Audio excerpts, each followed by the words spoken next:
ευχαριστούμε πάρα πολύ. Λοιπόν, το καλύτερο βραβείο για εκείνο το. Αλλά να μην μας πει το κοινό τις ερωτήσεις του. Θα φτάσουμε εκεί, θα κάνουμε μια πρώτη παρουσίαση. Να κάνω μια ερώτηση, επειδή είναι καταπληκτική την άκρη. Μια ερώτηση προσωπική, αν μπορείτε. Έχετε σχέση με παιδιά μεταναστών? Όχι, δεν έχω άμεση σχέση, αλλά η ιστορία αυτή είναι βασισμένη σε μια αληθινή ιστορία που μου διηγήθηκε. Επειδή έχω προσωπική εμπειρία από κάποιες οικογενειακές. Κάπου συγκινήθηκα. Ναι, μα είναι πολύ μες στην ιστορία μας όλο αυτό το πράγμα. Όπως είναι τυχαία η οικογένειά μου να μην έχει καμία σχέση με όλα αυτά. Αλλά προσωπικά είχατε η ίδια γι' αυτό. Όχι, αυτό που είχα είναι. Δεν ασχολιάμαι με την ίδια, καταπληκτική, δεν το συζητάμε τώρα. Είχα μια γυναίκα όταν ήταν τα παιδιά μου μικρά, η οποία είχε έρθει από την Πολωνία και ήταν Ελληνίδα από την Πολωνία. Και εκείνη μου την διηγήθηκε. Είναι εμπνευσμένη από τη δική της ιστορία. Της είχε συμβεί εκείνη σε αυτό το πράγμα. Ο πατέρας της κάποια στιγμή έφυγε και την ξαναγύρισε κτλ. Και βγάζετε το συνέστημα, αυτό το συνέστημα το βγάζετε έντονα στους ανθρώπους που ξέρουν ή έχουν. Καταρχήν να σας ζητήσω συγγνώμη που η κόπια δεν είχε υποτίτλους ελληνικούς. Στα σημεία τα αγγλικά έγινε ένα μπέρδεμα με τη συνεννόησή μας. Οπότε και χαίρομαι που κάνατε υπομονή και μείνατε και δεν φύγατε, γιατί το πρώτο δεκάλεπτο είναι που τώρα δεν έχει. Κάποιοι φύγανε στο δεκάλεπτο. Ναι, παρότι είναι κατανοητό το κομμάτι αυτό, δεν είναι και τίποτα, δεν λέγω τίποτα φρέσκες φιλοσοφίες και νομίζω κατανοεί γρήγορα κανείς τι ακριβώς συμβαίνει. Και έτσι σας ευχαριστώ διπλά. Ωραία. Θέλετε να μας πείτε εσείς ένα μήνυμα που θα θέλατε έτσι τελείως? Εμείς αυτή η ταινία έγινε μια εποχή, μάλλον άρχισα να τη γράφω αρκετά χρόνια πριν. Το θέμα το μεταναστευτικό ήταν πάρα πολύ επίκαιρο, αλλά παραμένει και θα παραμένει και τελικά είναι ένα διαχρονικό θέμα. Και εκείνη την εποχή, όπως και πολλοί άλλοι συνάδελφοι, σκεφτόμουν να θέλω να γράψω κάτι και να κάνω ένα έργο για το θέμα της μετακίνησης των ανθρώπων, αλλά όχι για το στενό θέμα της μετανάστευσης τώρα με τα χαρακτηριστικά τα τωρινά απαραίτητα. Οπότε αυτή η ιστορία που μου την διηγήθηκε η γυναίκα που είχα στο σπίτι, μου πρόσφερε αυτή τη δυνατότητα να απλώσω το θέμα που έχει να κάνει με το μεταναστευτικό και να γίνει ένα θέμα πια για τις μετακινήσεις των ανθρώπων γενικά. Και αυτούς που φεύγουν και αυτούς που φεύγουν αναγκαστικά, αυτούς που φεύγουν από επιλογή, που είναι η ηρωίδα μας, αναγκαστικά είναι ο πατέρας της που είναι πρόσφυγας και αναγκαστικά επίσης για οικονομικούς λόγους είναι και η μετανάστης που έρχεται από την Σερβία. Οπότε μου έδωσε την ευκαιρία αυτό το οικογενειακό μικρό έτσι story να τα περιλάβω. Μου άρεσε κιόλας ότι παρόλο ότι είναι μια δύσκολη περίοδο ελληνική, πολύ δύσκολη πολιτικά, δεν έχετε βγάλει εντός του πολιτικού αγώνα. Σας λέω, πιστεύω πραγματικά ότι πρέπει να το δούμε διαχρονικά το θέμα της μετακίνησης των ανθρώπων και πανανθρώπινα. Ναι, οικουμενικά δηλαδή, όχι μόνο τώρα συμβαίνει αυτό στην Ελλάδα ή στην Ευρώπη, ή να θυμηθούμε ότι εμείς κάποτε ήμασταν οι μετανάστες, δηλαδή εμείς ειδικά σαν λαός, είμαστε ένας λαός διασποράς.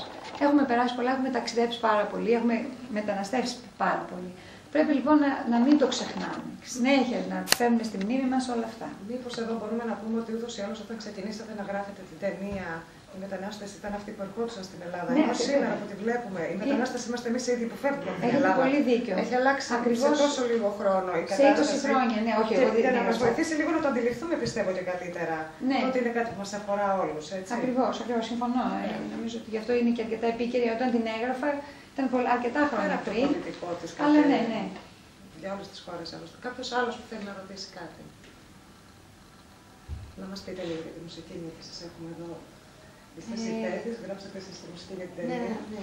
Πέρα για να κάνω μια πιο ομαλή έτσι, μετάβαση από το ένα στο άλλο. Αυτό να πάμε στο άλλο. Όχι, ναι.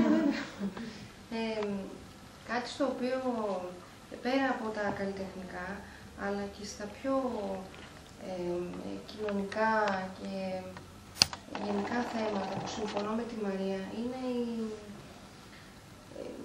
μια προσέγγιση στο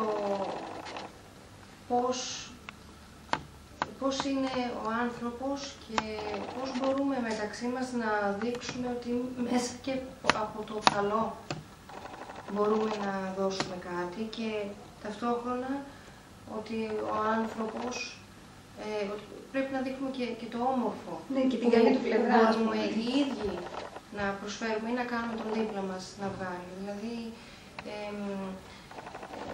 είναι όπως είναι τα πράγματα. Τώρα ζούμε σε εποχές που μόνο με απότομες, ξαφνικές, πιο βίαιες, πιο ακραίες ακραίους τρόπους μπορούμε να κάνουμε τον άλλον το ακολουθεί, αλλά δεν είναι μόνο με αυτούς τους τρόπους. Να χρησιμοποιούμε βίαιες μεθόδους, έτσι.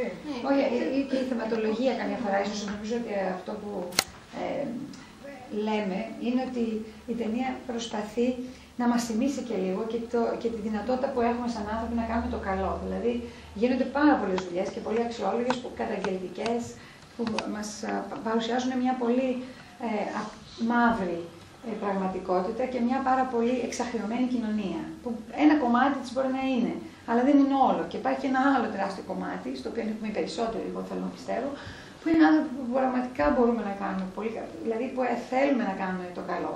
Ένας άλλος τρόπος λοιπόν. Και είναι ένα κομμάτι του εαυτού μας που δεν το βλέπουμε συχνά να αποτυπώνεται. Βλέπουμε πάρα πολύ καταγγελτικό σινεμά, αλλά πρέπει να υπάρξει μια ισορροπία. Δεν το λέω αυτό, γιατί κάθε ταινία είναι χρήσιμη. Ναι, είναι στον αντίποδα αυτό. Απλά αυτό που μου άρεσε, ένας τρόπος να με κάνει να θέλω να συνεργαστώ ακόμη περισσότερο ήταν και αυτό το στοιχείο. Σαν μουσικός, η γλώσσα μου είναι ο ήχος. Οπότε, καταρχάς, με αυτόν μπορώ να επικοινωνώ πιο εύκολα, πιο άμεσα, με καλύτερο αποτέλεσμα. Το δέντρο και η κούνια είναι η πρώτη μεγάλη μήκος στην οποία έχω δουλέψει και αυτό σίγουρα δεν το έχασα την ευκαιρία να ρουφήξω κάθε στιγμή, δηλαδή ήμουν εκτός πέρα από την πρώτη συζήτηση που είχαμε με τη Μαρία, πήγαινα σε όλα τα γυρίσματα, βίωσα, αισθάνθηκα την ατμόσφαιρα στους κλειστούς ή ανοιχτούς χώρους, είτε δίπλα στη θάλασσα, είτε μέσα στο παλιό σπίτι, είτε στο καινούργιο σπίτι που είναι του Λονδίνου, οι συζητήσεις μου με τους ηθοποιούς κατά τα διαλύματα,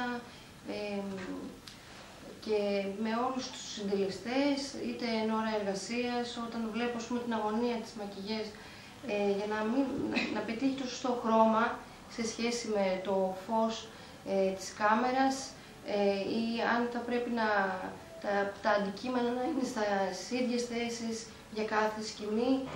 Μπορεί αυτό για κάποιον να φαίνεται περιττό ή περίεργο το πώς μπορεί να εμπνεύσει εμένα, αλλά σίγουρα όλη αυτή η διαδρομή μου έδωσε πάρα πολύ υλικό για να μπω πολύ βαθιά και στην ιστορία, αλλά και στο πώς βιώνει και ο ίδιος ο ερμηνευτής, ο ηθοποιός δηλαδή ή ο σκηνοθέτης, την ιστορία, ο καθένας από τη δική του σκοπιά. Και μετά από όλο αυτό συνέθεσε στη μουσική. Και μετά από αυτό, στην ψυχολογία την κατάλληλη ένιωσες το vibe αυτό.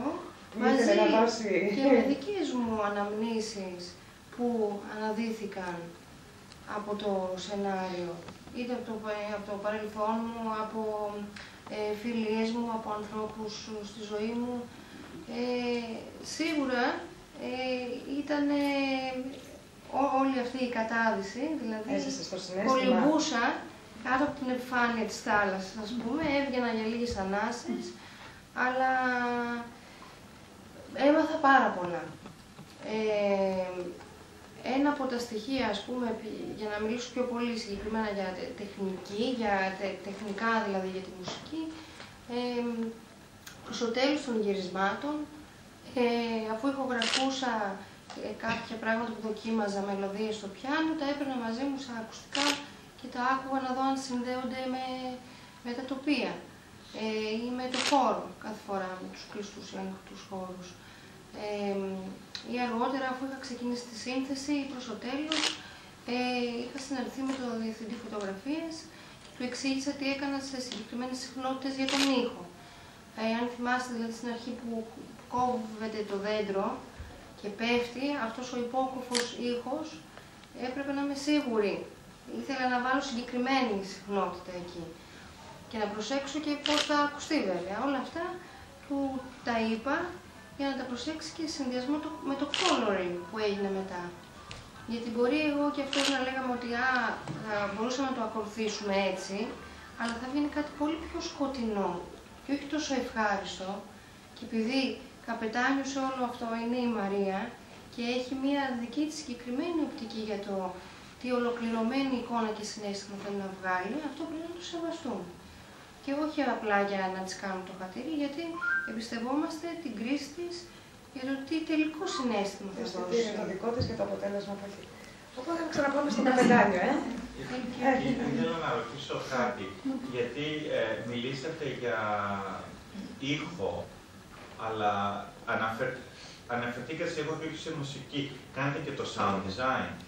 Γιατί δεν είδα στα credit, δεν πρόσεξα. Το sound design είναι κάτι που έρχεται στο post-production. Σίγουρα η σύνθεση της μουσικής και η παραγωγή είναι στο post-production, αν και εγώ το έκανα και λίγο παράλληλα. Εγώ ασχολήθηκα συγκεκριμένα με τη σύνθεση της μουσικής, όπου ήταν και το πιάνο που έπαιζα η ίδια, δηλαδή η μελωδία, ας πούμε, με τον πιο κλασικό τρόπο. Απλά ασχολήθηκα και με άλλους ήχους, όπως το παράδειγμα με το δέντρο ή άλλοι ανεπαίσθητοι. Αλλά θα έλεγα είχε ενταγμένη στη μουσική. Ναι. Δεν είναι ήχη στο design. Για το θρώισμα, ας πούμε, των φύλων του δέντρου δεν ασχολήθηκα εγώ. Ωστόσο ήμουν παρούσα όταν γινόταν η μίξη. Ναι. Άρα επειδή το θυμάμαι το κομμάτι με το δέντρο και μου έκανε εντύπωση, αυτό τι ήχη ήτανε? Ο ήχος ήταν επεξεργασμένος ψηφιακός, στον οποίο φρόντισα να δοθεί η σωστή ένταση και frequency, ώστε να μην είναι ακόμα πιο τεχνικό αυτό το frequency, είναι άλλο frequency. Για να μην δημιουργήσει, ας πούμε, και παραμόρφωση στον ήχο στα ηχεία. Ναι, καταλαβαίνω. Έχω και κάποιες άλλες ερωτήσεις. Θα πούμε σιγά σιγά. Μερικές τις πληροφορικές, πού το βρήκα το κοριτσάκι τότε, που έχει την ομοιότητα τόσο με την... Αυτό ευτυχώς το βρήκε η Μυρτώ η Αλικάκη, να είναι καλά. Η Μυρτώ μέσωσε γενικά με την μαμά της και με την εικόνα της μικρή. Είναι σημαντικό να μου λέει, έχω ένα παιδί που μου μοιάζει. Και ήρθε αυτό το καταπληκτικό μάλιστα. Έπαθα την πλάκα μου, ενώ ας πούμε τον πατέρα προσπαθήσετε να το δείξετε εξ αποστάσεως. Ναι, εξ αποστάσεως, γιατί τον είχαμε. Αλλά σε αυτό λέω. Είναι αυτό, ναι, είναι πολύ επιτυχημένο. Ήμασταν τυχεροί. Επίσης η μητέρα της, που είναι στη φωτογραφία, πάλι της μοιάζει. Είναι μια συνάδελφος ηθοποιός, η Ειρήνη Σωτηροπούλου, πολύ νεαρή. Και της μοιάζει λίγο της Μυρτώς. Και επειδή δουλεύαν κάπου μαζί και τους το είχαν πει, μου λέει: μου φαίνεται ότι θα σου βρω και τη μαμά μου. Ήθελα να σας ρωτήσω κάτι άλλο. Σε ποια περιοχή έχει γυριστεί? Λοιπόν, εδώ δεν θα το μαντεύσετε. Κανονικά θα έπρεπε να έχει γυριστεί στη Μακεδονία το έργο αυτό, γιατί εκεί έχω τις ιστορίες. Και στη Βόρεια Ελλάδα. Δεν μπορούσαμε να πάμε όχι στη Μακεδονία, ούτε στη Θήβα. Δηλαδή όλα γίνανε στην Αττική. Οπότε όλα τα εξωτερικά είναι Αττική. Πάρνηθα είναι το δάσος. Διάφοροι χώροι στην Πάρνηθα. Ακόμα και το τούνελ. Όχι λάθος, το τούνελ είναι στην Πάρνηθα. Εγώ το πίστεψα. Οι θάλασσες είναι η Ραμνούντα στην Αττική και η Βραβρώνα. Υπάρχουν γυρίσματα σε ένα παλιό κτήμα Μπερνάκη στο Μαραθώνα. Αυτά, δηλαδή όλα Αττική. Το δε σπίτι, το μέσα είναι στην πλατεία Βάθης, ένα παλιό νεοκλασικό ερείπιο μέσα στην καρδιά της Αθήνας. Και το έξω είναι η Μονή Πεντέλης. Οπότε είναι πολύ μπέρδεμα και κοψεράψη για να βγει.